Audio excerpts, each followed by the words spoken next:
Two things I want to say about this morning's sermon as we get started. The first is that I'm awfully excited to get to preach to a mostly empty bunch of pews because now I don't see anybody falling asleep, which is really encouraging.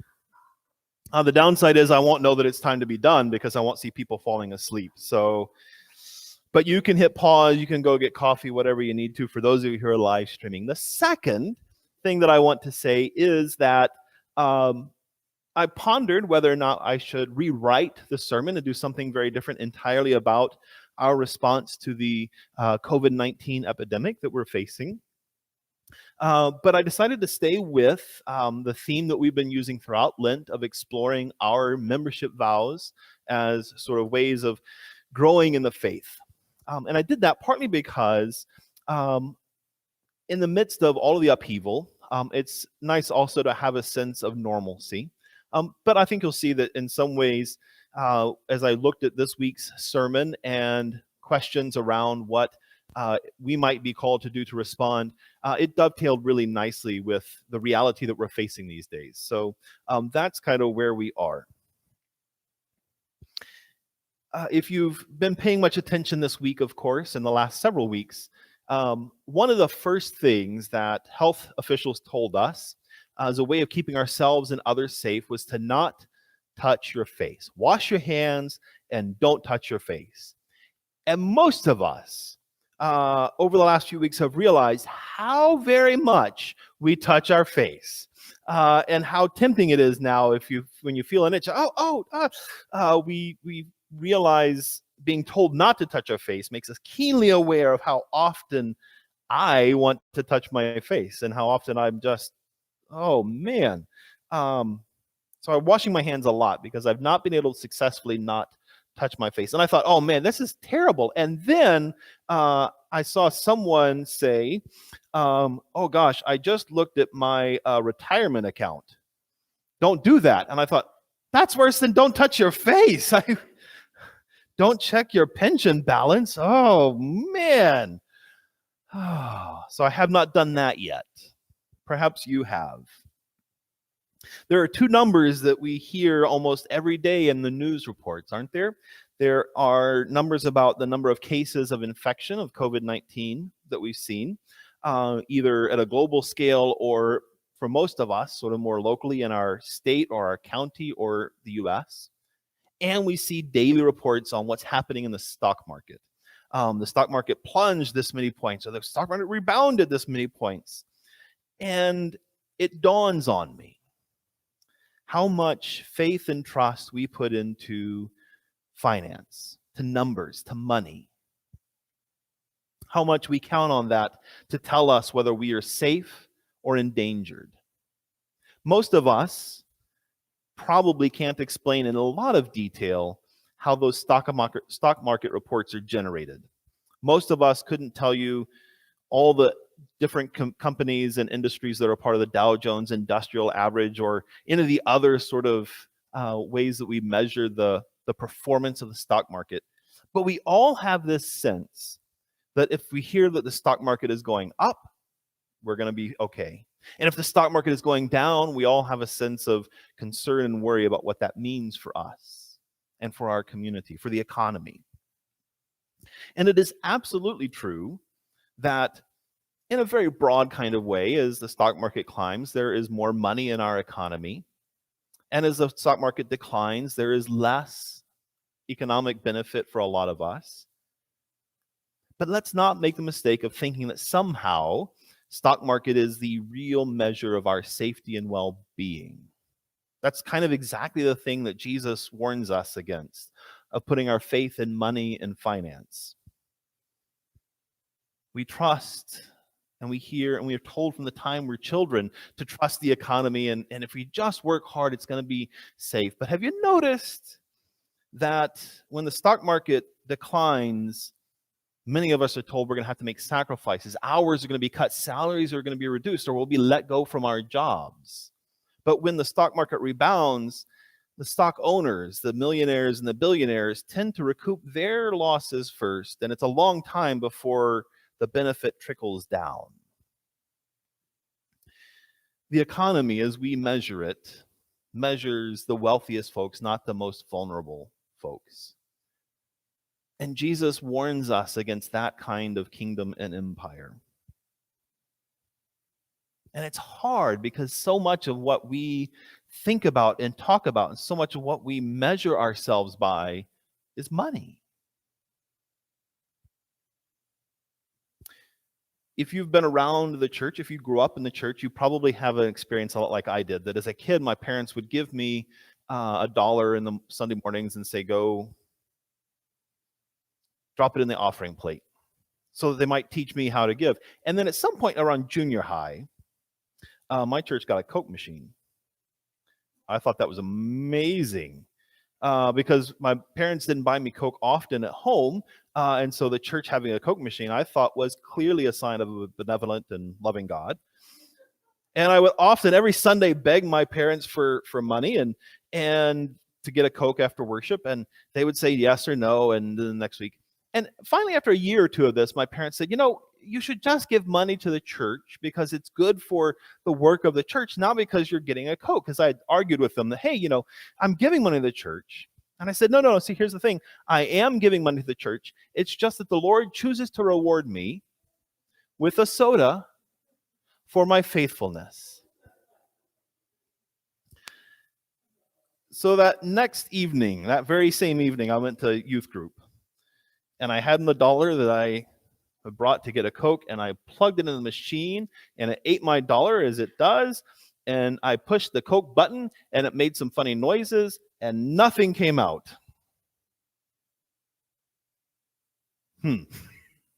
Having just made the argument that the Coke machine was an avenue of divine justice in the world, it was hard for me to complain that I hadn't gotten my Coke. It doesn't really work like that, of course. God does not reward us with stuff for our faithful giving.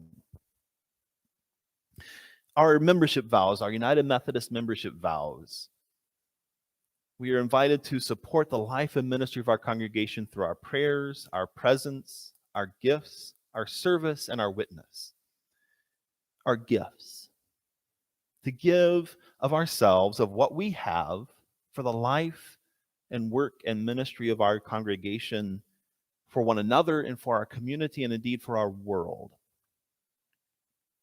Now, almost every time I have a conversation with someone about gifts, and I do the same thing, almost every time I talk about the gifts that we give to the congregation, we all want to say, yeah, it's not just money, it also is the things that we can do. And that's true. It is about the giftedness that each of us has to be woven into the work of the community and of the church. So the choir has a gift for music, and Betty and Charlie have a gift for music that they're sharing, and we would be poorer without those gifts. Perry Heun has done a remarkable job this week to set up all of the technology and to do all the work to make sure that our live stream works. That's a gift that he has offered to our community. You all have gifts to offer, and skills and experience and wisdom that are uniquely yours. And yes, we are called to share of that giftedness, and we are called to give of our resources for one another. We live in an economy that works based on money, a monetary economy, rather than a bartering economy or something else. If we were a bartering economy and you were a baker, God would expect you to share the bread and the goods that you baked with one another. But as it is, we work on a monetary economy, and so God asks us to use that money as a tool for the kingdom of God. And I think it's for a few reasons. One is money really becomes a tool for justice and care for one another. If you need to feed someone, it takes money. Even if you do the baking yourself, you've got to buy the flour and the yeast and all the other ingredients. Caring for one another, taking care of our community, costs money. Some of you have probably seen the stories that have hit the newspaper of people who have gone and bought up thousands upon thousands of bottles of bottled water or hand sanitizer or cleaning wipes, Clorox kind of wipe down cleaning wipes to keep people safe. They buy them by the caseloads, buy out whole stores worth, and then resell them at a really highly marked up price.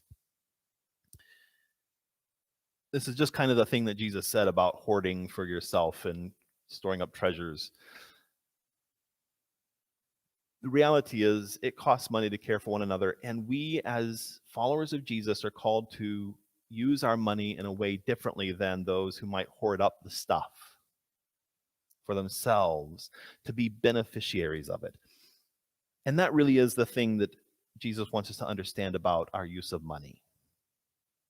It is a tool for God's kingdom. And in God's kingdom, we live with values that are different than the world's values. We don't give away so that people will appreciate how very generous we are. We don't make a big noise when we're about to give money and say, I have given this $10 and please notice what a generous person I am. Jesus says, if you do it that way, you've received whatever reward there is. Now, we in the church sometimes aren't really great at this one. We sometimes like to put brass plaques with names on things, and it is done as an honor for those who have passed often. And probably that's not the worst possible thing to do. It's not the greatest sin we commit, but sometimes it does feel a little funny to me that Jesus is so very clear about not honoring ourselves with our gifts. So we ought to be thoughtful about that. In this summer, as I was traveling across Scotland, making my walk across Scotland, I stopped in this lovely little church. It was a Sunday, actually, but they weren't having worship. They were small enough that they sort of rotated worship around several different congregations, and this Sunday, they were worshiping elsewhere. But the doors were unlocked, so I walked in and was walking around, and there on the wall was a brass plaque that said, to the glory of God and in honor of Mrs., I don't remember her name, I think it was like Jane Smith, the running water and related facilities are given this day, and it had the date from the 1930s. The related facilities were the toilet. So, yeah, the toilet given to the glory of God, absolutely. Yes. It takes money. It's a good thing to have plumbing in your building. And I imagine for those folks that had been worshiping at that point, it was absolutely a gift of God. And we ought to be careful to recognize that when God asks us to give money, it's not so that we can be appreciated. God asks us to give as tools, to let our money be a tool for the kingdom, to live upside down, not to feather our own nest, but to care for our neighbors. Not to receive the reward of praise and thanksgiving from our friends, but to build the kingdom of justice and peace in the world. Not to receive the reward of praise and thanksgiving from our friends, but to build the kingdom of justice and peace in the ministry because of your generosity. You might remember that sometime in the next day or two, we're going to begin to do some work repairing the bell tower and steeple. Because the mortar and the bricks have just sort of lived their useful life. They need to be replaced and repaired so that we're not leaking into the building anymore. And your generosity, not only this year, but in the years and years prior to this, mean that we have the kind of financial reserves that we could say yes to that without having it to be taking away from other ministries. We were able to say, yes, we can take care of this building that we have, to keep the water out, to keep ourselves and others from having to walk around the drips in the ceiling because of your generosity. But it's more than that, of course. It's not just about buildings. This few weeks, as we've shut down a lot of our ministries, we're able to say to our staff people that they will be paid just as though they were doing the work that they would normally be doing. So that they don't have to suffer the financial consequences. And we're able to do that because of your generosity. On Friday, we were able to distribute backpacks for 90 families in our community, knowing that the children would be home with their families and that the food that they normally have been getting from school wouldn't be available. And so we were able to pull together all of our resources, and instead of those backpacks being delivered over a few weeks, we were able to deliver them all at once because of your generosity. And I was able to say to Lincoln Street and to Newberry, the 2 schools that we serve through our backpack ministry. Let us know what else you need, and we will make it happen. We do that because of your generosity. We're able to say to our community, if there's something you need from us at the community trading post, we will be open and we will make sure that we are as supplied and as stocked as we can be, so that those of you who are vulnerable and hungry will have a place to be fed. And we're able to do that because of your generosity. We are a generous church, and for that I am grateful. And thank you. Let us continue to be people who live not just a little bit generously, but like foolishly generously. You know the saying, a fool and his money are soon parted. Let's let that be true. Let us be fools for the kingdom. People who worry less about our own comfortable future and more about our neighbors who are hungry now. Let us care about others in ways that demonstrate to the world the love that God has for them. If you've got friends and neighbors, people that you are worried about that might be hungry, share what you have this week and next week and every day. Let's be the kind of generous people that God calls us to be. Because here's what I think we're going to find at the bottom of all of this. That God's call to generosity is partly because money can be a tool for God's kingdom. But also, in giving away our money, we act selflessly. And in acting selflessly, we learn to trust God that much more. So the generosity that God calls us to is not just about helping others. It really is about setting ourselves free. To trust that God is with us no matter our money or our circumstances. And that, my friends, is the call that God has for us this day. And that is the good news. Thanks be to God. Amen.